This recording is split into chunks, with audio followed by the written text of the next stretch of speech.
우리 주제표와 복음 캠페인 같이 하도록 하겠습니다. 자, 시작. 복음으로 교회를 새롭게, 세상을 이롭게, 복음으로 가정을 세우겠습니다.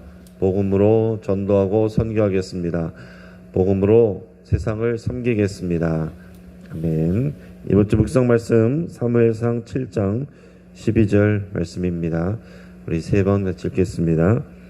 사무엘이 돌을 취하여 미스바와 센 사이에 세워 이르되 여호와께서 여기까지 우리를 도우셨다 하고 그 이름을 에베네셀이라 하니라.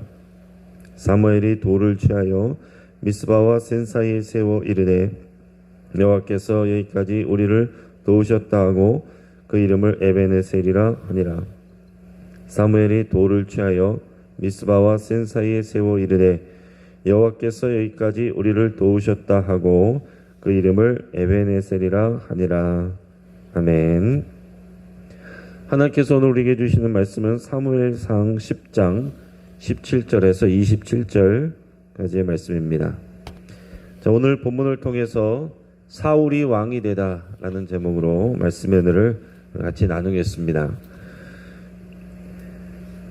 리더십의 유형에 대해서 여러 가지로 나눌 수 있는데 이 네 가지로 나눈 이런 설명이 있어서 제가 좀 안내를 해드립니다. 리더십의 네 가지 유형 중에서 첫째는 지시형 리더십이 있습니다. 지시형 리더십은 이제 권위적인 좀 리더겠죠.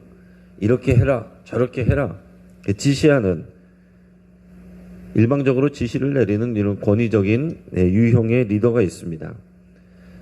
두 번째는 티칭형 리더십이 있습니다. 지시하는 그런 리더보다는 덜 권위적이기는 하지만 이건 이렇고 또 이렇기 때문에 어떨 때 이렇게는 이렇게 해야 돼 라는 식으로 해야 될 방향을 그 리더가 다 정해서 이렇게 알려주는 그런 스타일이 있습니다. 세 번째는 멘토형 리더십이 있어요. 경험 많은 멘토가 자신의 경험을 멘티에게 잘 알려주고 조언해주는 그런 식으로 이제 멘토처럼 리더하는 그런 리더가 있습니다. 그래서 이런 멘토는 행동으로나 가치적으로나 모범이 될 때 바람직한 리더가 될 수 있겠죠. 또 네 번째는 코칭형 리더십이 있습니다. 코칭형 리더십은 자기가 일방적으로 정해서 얘기하는 것이 아니라 당신은 어떻게 생각합니까? 이런 식으로 해서 구성원 스스로가 스스로 선택하고 결정할 수 있도록 돕는 사람을 코칭형 리더십이다. 이렇게 얘기를 합니다. 아마 여러분들도 스스로를 생각하면 누군가에게는 여러분들이 리더이기 때문에 내가 어디에 속하는가 이렇게 생각을 해볼 수가 있을 겁니다. 이 가운데 하나님이 보시기에 좋은 리더십은 어떤 유형일 것 같습니까? 사람에게 좋은 리더십이 꼭 하나님 보시기에 좋은 리더십이 되라는 법은 없습니다. 그렇게 될 수도 있고 아닐 수도 있어요. 하나님 보시기에 가장 좋은 리더십은 어떤 리더십이냐 하면 자신을 드러내는 것이 아니라 하나님을 드러내는 리더가 하나님 보시기에 가장 좋은 리더가 됩니다. 자, 복음의 주제는 하나님의 나라라고 그랬습니다. 그렇기 때문에 하나님께서 우리와 맺기를 원하는 그런 관계는 하나님이 우리의 왕이 되시는 것입니다. 그러니까 우리 성경 전체를 통해서 하나님께서 계속 우리에게 묻고 계신 것은 너희에게 있어서 왕이 누구냐? 이거를 물어보시는 거예요. 자, 이스라엘 백성들이 우상을 숭배할 때 하나님께서 화가 나시는 이유는, 분노하시는 이유는 그것은 우상들에게 자신의 그 왕권을 내주는 것과 같기 때문에 그렇습니다. 우상을 섬기는 것은 다른 우상들이 이 백성들에게 왕이 된다라고 하는 것과 같은 것입니다. 그러니까 하나님께 예배하고 다른 우상들에게 절하고 또 믿고 기도하는 것은 하나님만이 우리의 왕이 되셔야 되는데 하나님도 우리의 왕이 되시고 다른 신들도 우리의 왕이 되시고 또 사람을 신처럼 섬기면 사람이 우리의 왕이 되고 이것이 하나님 외에 다른 것들을 섬기는 모든 우상숭배의 행위가 되는 것입니다. 자, 이스라엘 백성들은 하지만 오직 하나님만을 왕으로 섬기고자 하는 이 언약 관계를 맺었음에도 불구하고 가나안 땅에 들어가서 우리도 다른 나라들처럼 인간 왕을 우리에게 주십시오 이렇게 요구를 했어요. 자, 하나님이 원하시는 것은 하나님이 친히 다스리는 그런 하나님의 나라인데, 그래서 왕을 세우지 않고 사사들만 세워서 또 가끔 선지자들을 보내서 하나님께서 직접 다스리고 통치하시는 그런 하나님의 나라를 세우고자 하셨는데, 이 이스라엘 백성들이 각각 자기 소견대로 행동하고 마음대로 또 살아가면서 우리에게도 인간 왕을 달라고 이렇게 요구를 하는 것입니다. 그래서 이것은 하나님이 기뻐하시는 일이 아니었지만 그럼에도 불구하고 하나님께서 그들의 요구에 응답을 해주십니다. 그 이후로 이제 하나님의 관심은 뭐가 되겠습니까? 하나님 보시기에 좋은 왕을 세우는 것이 하나님의 관심이 되겠죠. 하나님 보시기에 좋은 왕, 하나님 보시기에 좋은 리더는 자기 스스로가 왕이 돼서 통치하는 것이 아니라 궁극적인 왕은 여호와 하나님이란 것을 믿고 여호와 하나님께 순종하고 자기의 생각이 아니라 하나님의 뜻대로 백성을 통치하고 돌보는 그런 왕이 하나님 앞에서 좋은 왕이 되는 것입니다. 자, 오늘 본문은 사울이 이스라엘의 초대 왕으로 세워지는 그런 과정을 보여주고 있습니다. 그의 출발은 아주 좋았습니다. 하나님께서 왜 이 청년 사울을 이스라엘의 왕으로 세우는지를 우리가 좀 깊이 생각하는 시간이 될 수 있기를 바랍니다. 자, 오늘 본문을 통해서 보면 사무엘은 이스라엘을 미스바로 불러 모았습니다. 자, 앞에서는 미스바로 불러 모을 때 회개를 위해서 회개하도록 그렇게 불러 모았죠. 미스바의 넓은 광장 같은 곳에 온 백성들을 이번에도 또 불러 모았는데, 이번에 불러 모을 때는 이스라엘 백성들의 요구대로 왕을 세우기 위해서 불러 모았어요. 자, 그런데 하나님은 지금 이 자리에서 왕을 선택하시는 것이 아니라 이미 이전에 사울을 왕으로 지정하셨습니다. 그래서 오늘 회집이 있기 전에 미스바의 백성들이 모이기 이전에 그 앞에 본문을 보면 하나님께서 사무엘에게 또 사울을 만나게 하셔서 그 머리에 기름을 붓게 하시고 네가 이 나라의 지도자가 될 것이다 라고 미리 말씀을 해 주셨습니다. 그러고 나서 오늘 본문의 상황들이 펼쳐지는 것입니다. 오늘 본문의 17절 19절까지 우리 본문 말씀을 읽겠습니다. 사무엘이 백성을 미스바로 불러 여호와 앞에 모으고 이스라엘 자손에게 이르되 이스라엘 하나님 여호와께서 이같이 말씀하시기를 내가 이스라엘을 애굽에서 인도하여 내고 너희를 애굽인의 손과 너희를 압제하는 모든 나라의 손에서 건져내었느니라 하셨거늘 너희는 너희를 모든 재난과 고통 중에서 친히 구원하여 내신 너희의 하나님을 오늘 버리고 이르기를 우리 위에 왕을 세우라 하는도다. 여기까지 읽겠습니다. 자, 하나님께서는 사무엘 선지자를 통해서 지금 불편한 마음을 이스라엘 백성들에게 표현하셨어요. 자, 여호와 하나님은 이스라엘 백성을 구원하시고 인도해 내신 이스라엘의 하나님이라고 스스로를 말씀하고 계세요. 자, 하나님은 이스라엘과 언약 관계를 맺으셨기 때문에 이제 그 이후로는 이스라엘의 하나님이라고 스스로를 부르시는 거예요. 물론 모든 백성들, 모든 인류의 하나님이 되시지만 그러나 하나님은 이스라엘과 언약을 맺으셨기 때문에 이스라엘의 하나님이라고 스스로를 한정시키셔서 말씀하십니다. 이게 언약 관계예요. 이 이스라엘 백성들에게 특권인 거죠. 그런데 이스라엘 백성들은 눈에 보이지 않는 하나님을 왕으로 섬기고 싶어 하지 않고 눈에 보이는 인간 왕을 달라고 요구를 했습니다. 그래서 하나님은 그들의 이런 요구에 대해서 뭐라고 표현하셨냐면 너희가 나를 버렸다 이렇게 표현하셔요. 내가 너희를 지금까지 이렇게 인도하였고 출애굽시켰고 또 여러 나라 가운데서 너희를 구원해냈는데 그런 이스라엘의 하나님인 너희들이 나를 버렸다. 그리고서 인간 왕을 달라고 요구했다. 이렇게 말씀하셔요. 그래서 인간 왕을 세우는 것은 하나님의 뜻은 아니었습니다. 그럼에도 불구하고 그러나 하나님께서 이 백성들의 요구를 들어주십니다. 자, 하나님께서 져주시는 거예요. 안 된다고 하셔도 그만이지만 그래도 이스라엘 백성들이 반항할 수 없겠지만 그러나 하나님은 그들의 요구대로 해주십니다. 하나님이 원하시는 것은 우리가 강제적으로 순종하는 그런 삶을 원하시는 것이 아니라 우리가 자발적으로 하나님을 사랑하고 순종하여 또 하나님을 섬기기를 원하시는 하나님이십니다. 그래서 우리가 틀려도 때로는 우리의 요구에 응답해 주시기도 하고 하나님이 져주시기도 한다는 거예요. 하나님 우리의 기도를 들어주시는 것은 우리의 뜻이 다 옳기 때문에 들어주시는 것이 아닙니다. 우리가 부족하고 연약하기 때문에 우리들의 요구에 하나님께서 맞춰주시는 때가 많다는 것을 우리가 생각할 수 있기를 바랍니다.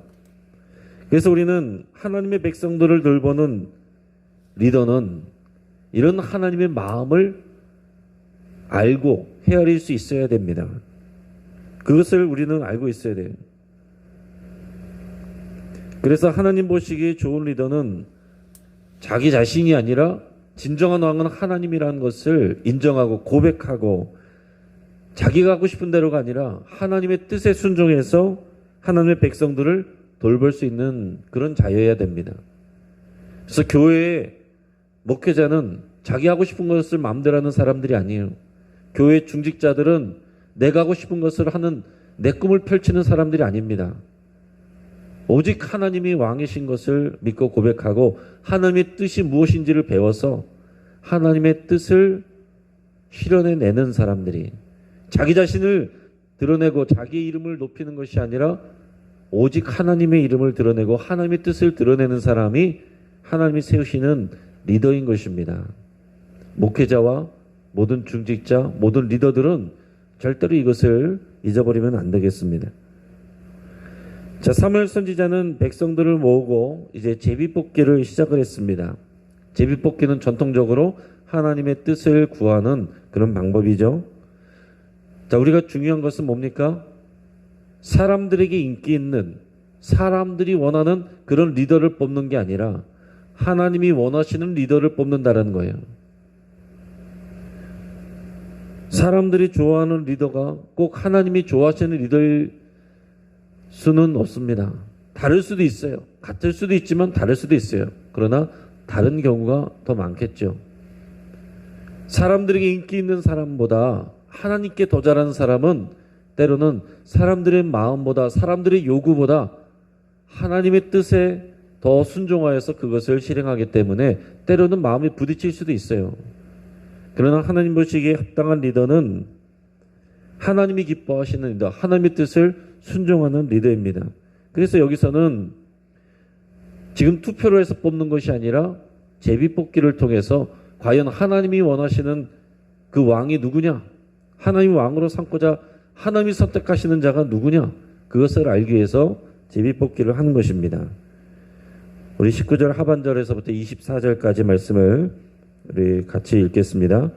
그런즉 이제 너희 지파대로 1000명씩 여호와 앞에 나아오라 하고 사무엘이 이에 이스라엘 모든 지파를 가까이 오게 하였더니 베냐민 지파가 뽑혔고 베냐민 지파를 그들의 가족별로 가까이 오게 하였더니 마드리의 가족이 뽑혔고 그 중에서 기스의 아들 사울이 뽑혔으나 그를 찾아도 찾지 못한지라. 그러므로 그들이 또 여호와께 묻되 그 사람이 여기 왔나이까? 여호와께서 대답하시되 그가 진보다리들 사이에 숨었느니라 하셨더라. 그들이 달려가서 거기서 그를 데려오매 그가 백성 중에 서니 다른 사람보다 어깨 위만큼 컸더라. 사무엘이 모든 백성에게 이르되 너희는 여호와께서 택하신 자를 보느냐? 모든 백성 중에 짝할 리가 없느니라 하니 모든 백성이 왕이 만세를 외쳐 부르니라. 아멘.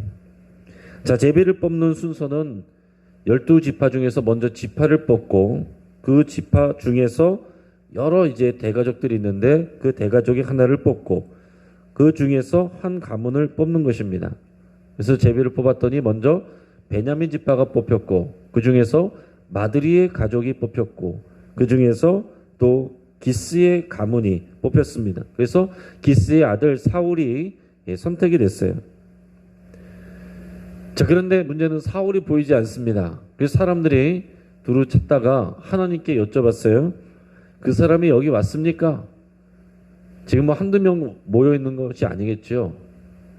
이제 이스라엘 온 회중들이 모였기 때문에 엄청난 인파가 모여 있겠는데, 하나님께 백성들을 물어봤습니다. 하나님께서 선택하신 그 사람이 이 자리에 와 있습니까? 그랬더니 하나님께서 대답을 해주셨습니다. 그가 진보다리들 사이에 숨어 있느니라. 그래서 사람들이 정말로 가보니까 거기에 사울이 숨어 있었습니다. 자, 왜 그랬을까요? 청년 사울이 겸손하여서 자기를 드러내는 것을 부끄러워하고 자신을 감추려고 했기 때문입니다. 그래서 사람들이 두리번거리고 웅성거리고 있는 그때에 사람들이 이제 사울을 데리고 올 때 오히려 좀 더 극적인 그런 출현이 됐겠죠. 도대체 어디 있는 거야? 그러는 가운데 사람들이 사울을 데려오는데, 딱 데려오는데 보니까 벌써 외모적으로 외적으로 눈에 띄었습니다. 사람들보다 어깨 위로 키가 더 컸다라고 그랬어요. 그러면서 사무엘이 보면서 이 사울의 모습을 감탄을 합니다. 그러면서 얘기하기를, 너희는 여호와께서 택하신 자를 보느냐? 모든 백성 중에 짝할 리가 없느니라. 이런 사람이 어디 있느냐? 이런 얘기죠. 이제 감탄하면서 보는 것입니다. 단지 키가 크다라고 해서 지금 감탄하는 것이 아니라, 그 당시에 사람들이 생각할 때 왕은 어떤 사람이어야 되느냐면 전쟁에 능한 사람이어야 되는 거예요. 전쟁에 강한 사람, 강한 용사, 그런 이미지를 이제 요구하고 있다라는 거예요. 근데 키가 크다라는 것은 그만큼 싸움을 잘하게 생겼다. 그러니까 전쟁에서 자기의 백성들을 승리하게 할 수 있는 그럴만해 보이는 사람이다라는 것입니다. 그래서 사무엘이 그것을 보면서 백성들 앞에 외쳤고, 백성들은 감격하면서 왕 만세 하고 기뻐 외쳐 불렀습니다. 자, 그러나 하나님이 보신 것은 사울의 외모가 아닙니다. 하나님께서 그를 부르신 이유는 그의 겸손함이에요. 하나님께서 사울을 세울 때 싸움을 잘할 만한 사람을 세운 것이 아니라 겸손한 자를 세우셨다는 것이 중요한 것입니다. 사무엘을 비롯해 사람들은 그의 외모를 봤어요. 그러나 하나님은 그의 겸손함을 보신 것입니다.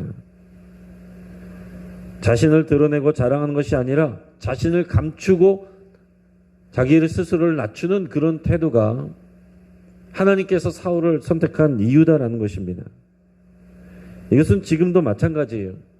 궁극의 왕은 하나님이시기 때문에 하나님께서 기뻐하시는 리더는 겸손한 사람이에요.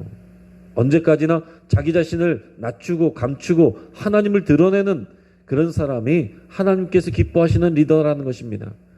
자, 여기서도 보면 사람들이 좋아할 만한 선호하는 리더와 하나님이 선호하는 리더가 달라요. 사람들이 선호하는 리더는 뛰어나 보이고 능력 있어 보이고 강해 보이는 사람을 선호합니다.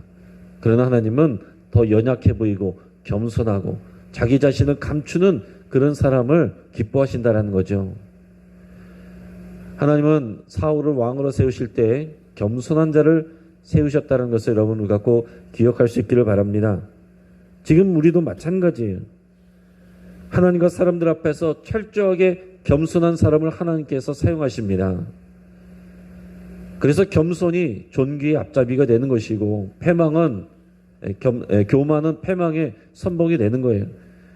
거만하면 넘어짐의 앞잡이가 되고, 거만하는 그 순간, 교만하는 그 순간, 하나님 대신 내가 왕이고 내 이름을 높이는 그 순간 하나님이 그를 사용하지 않게 되시는 것입니다. 그 다음의 내용들을 보면 인내하는 사울의 모습을 보여주고 있어요. 자, 하나님이 세우셨지만, 선택하셨지만 백성들의 반응은 둘로 나뉘었어요. 모든 백성이 사울을 다 좋아한 것은 아니다라는 것입니다.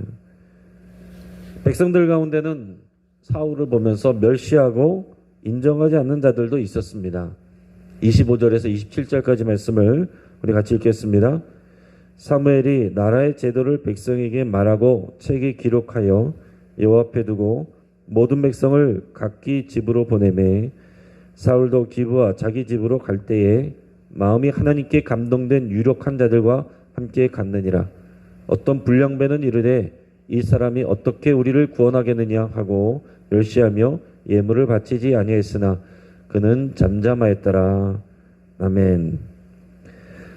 자, 사무엘 선지자는 백성들에게 이 나라의 제도를 설명을 했습니다. 그리고 그 내용을 책에 기록해 뒀어요.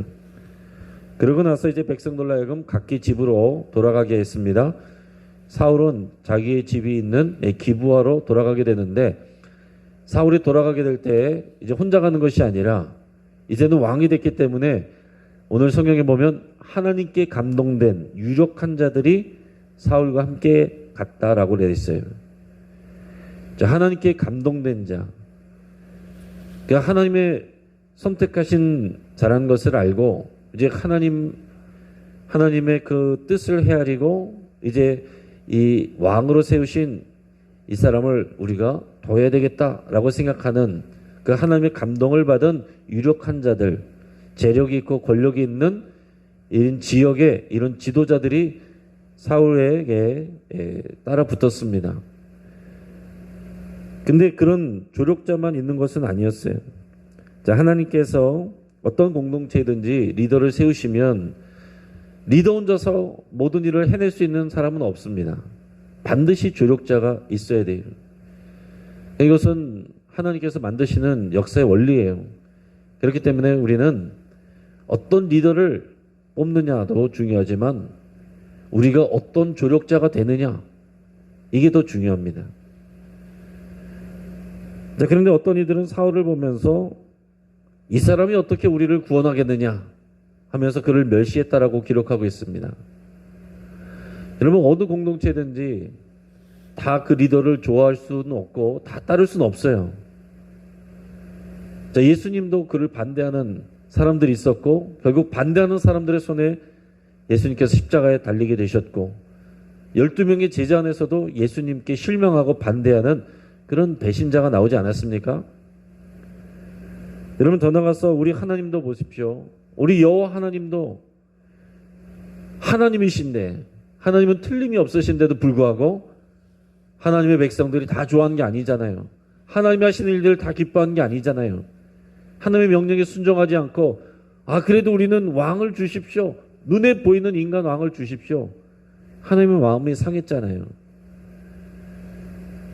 당연히 우리 사람이 누군가의 어디에 리더로 서게 될 때 모든 사람이 다 좋아할 수만은 없다는 것을 우리는 먼저 인식을 해야 됩니다. 그래서 우리는 더 겸손해져야 되는 거예요. 오늘 성경에서 보면 이 사울을 멸시한 자들을 불량배라고 표시했습니다. 불량배라는 말은 문자적으로는 쓸모없는 자들이다, 이런 표현인데, 우리가 생각하면은 동네 양아치, 불량배 이런 사람들을 생각할 수 있지만 이 사람들은 그런 동네에 허접한 사람들이 아니에요. 지역의 리더들입니다. 그들이 마땅히 사울에게 드려야 될 예물을 바치지 않고 그냥 돌아갔다라고 그랬어요. 그러니까 예물을 바친다는 것은 이제 왕이 된 자에게 바치는 리더들의 어떤 예의였습니다. 그래서 다른 리더들은 마땅히 사울에게 그런 예물을 주었겠죠. 그 예물을 드려야 될 사람들이라는 것은 그만한 리더십이 있는 리더였다라는 거예요. 그러나 그들은 이 사람이 어떻게 우리의 왕이 되겠느냐, 어떻게 우리를 지키겠느냐라고 멸시하면서 예물을 드리지 않고 그냥 갔다라고 그랬습니다. 그것은 공개적으로 사울을 반대하는 행위이고 분명히 사울의 마음을 상하게 하고 자존심을 상하게 했을 거예요. 자, 그런데 여기서 중요한 것은 이것을 보는 사울의 반응이 중요하다라는 것입니다. 마지막에 보면 27절에서 그러나 그는 잠잠하였더라. 사울이 어떻게 했다고요? 잠잠하였더라 그랬습니다. 자, 하나님께서 세우신 리더 사울은 겸손하였고, 두 번째 뭐라고 그랬습니까?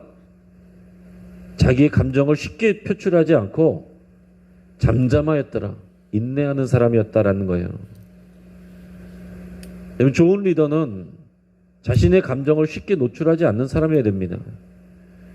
특히 자신에 대해서 누가 반대한다라고 해서 그것에 대해서 금방 자존심에 상해하고 화를 내고 또 도리어 그 사람을 공격하고 싸우려고 하고, 그런 하나님께서 기뻐하시는 리더가 될 수 없는 것입니다. 물론 사울도 뒤에 가서는 이런 모습을 잃어버려서 그거 실패하게 되는 거예요. 그러나 초창기에 하나님께서 사울을 세우실 때의 이 사울의 모습은 겸손하였고, 사람들의 반대에도 불구하고 자존심이 상하는 상황에서도 자기 자신의 감정을 드러내지 않고 잠잠하였다, 인내하는 그런 사람이었다라는 것입니다. 이 말씀을 정리하겠습니다. 하나님이 우리의 왕이십니다. 그래서 하나님께 합당한 리더, 하나님이 기뻐하시는 리더는 하나님이 왕이신 것을 인정하고 고백하고 하나님의 뜻대로 순종하는, 그래서 자기 자신이 아니라 하나님을 나타내고 드러내는 그런 리더가 하나님 보시기에 좋은 리더입니다. 사울은 자기 자신을 드러내지 않고 감추려고 하는 겸손한 사람이었어요. 사람들은 다른 사람들보다 어깨 위만큼 키 큰 그 외적인 것을 보았지만 하나님은 자기 자신을 감추는 그런 내적인 겸손을 보셨어요. 사울을 돕고자 하는 유력한 자들도 있었지만 대놓고 그를 멸시하는 자들도 있었습니다. 당연히 자존심 상하고 기분 나쁜 상황이었지만, 그러나 사울은 그들 앞에서 감정을 드러내지 않았고 잠잠했습니다. 인내했어요. 그것이 사울이 왕이 될 수 있는 자격이 있다는 것을 보여주는 것입니다. 여러분, 오늘 우리는 하나님의 종이면서 동시에 누군가에게는 리더가 됩니다. 단지 몇 사람에게더라도 우리는 누군가에게 영향력을 미치는 리더가 되는 거예요. 하나님은 우리를 또한 왕같은 제사장으로 세우셨습니다. 주님을 알지 못하는 사람들, 또 우리의 가족들, 믿음이 연약한 사람들에게 우리는 하나님을 보여주는 왕같은 제사장이고 창문과 같은 사람들입니다. 우리가 진짜 왕이 아니라 진짜 왕이신 하나님을 나타내 보여줘야 되는 그런 존재들이다라는 사실이에요. 그래서 우리에게 필요한 것은 하나님 앞에서 철저한 겸손과 나의 마음을 쉽게 드러내지 않는, 나의 그런 화를 쉽게 드러내지 않는 그런 인내를 통해서 하나님을 드러내는 그런 리더가 되기를 우리 하나님께서 원하시고 요구하신다라는 사실입니다. 오늘 하나님께서 기뻐하시는 왕같은 제사장으로 살아가는 저와 여러분 되시기를 주의 이름으로 축복합니다. 같이 기도하겠습니다. 오늘 말씀을 붙잡고 함께 기도할 때에 여호와 하나님만이 우리의 진정한 왕이시고 주인이심을 인정하고 고백할 수 있기를 바랍니다. 이것이 가장 강력한 기도예요. 이것이 되어야 다른 것들이 풀어집니다. 하나님 앞에서 나를 감추는 겸손한 삶을 살기로 여러분 결단할 수 있게 바랍니다. 하나님 앞에 갈 때까지 겸손이 우리를 앞서야 됩니다. 어떤 상황에서도 교만하지 않고 겸손하게 여러분 결단하며 기도할 수 있게 바랍니다. 나를 반대하는 사람들도 있을 수 있습니다. 그런 사람들도 수용할 수 있는 아량과 인내를 배울 수 있기를 위해서 함께 기도하겠습니다. 또 우리 가정을 위해서 기도합니다. 우리 가정의 왕같은 제사장의 역할을 감당할 수 있도록 우리 성령님의 도우심을 구하며 여러분 이 시간 기도하시기를 바랍니다. 우리 사랑하는 가족들이 나를 통해서 나의 연약함을 보는 것이 아니라 살아계신 하나님의 그 은혜와 그 사랑을 보고 경험할 수 있기를 위해서 여러분 간절히 기도하겠습니다. 우리 환우들을 위해서 기도하겠습니다. 우리 권태화 집사님 오늘 콩팥 밑에 있는 혹을 제거하는 수술을 받습니다. 위해서 기도해 주시고 깨끗이 치료받고 쾌유할 수 있도록 위해서 기도해 주시고, 김관호 집사님 지금 요양원에 계신데 지금 호흡기 없이는 자가호흡을 할 수 없는 상황입니다. 너무나도 이제 힘들어하는 상황인데 호흡기 없이 자가호흡을 할 수 있도록 위해서 기도해 주시길 바랍니다. 항암 치료 및 또 회복 중에 있는 우리 최윤숙 권사님과 황복희 권사님 위해서도 기도해 주시고, 그 여러 환우들 위해서 여러분의 아픈 부위를 위해서 치유를 위해서 함께 기도하겠습니다. 그리고 마지막으로 우리 교회 리더들과 모든 나라의 리더들을 위해서 기도하겠습니다. 하나님이 기뻐하시는 리더들이 세워지기를, 또 하나님이 기뻐하시는 리더들로 세워지기를 기도하시고, 6월에 1일에 있는 지방선거를 위해서 합심해서 하나님 앞에 합당한 리더들이 세워지기를 위해서 함께 기도하겠습니다. 이 시간 주여 한번 부르짖고 합심해서 기도하겠습니다. 주여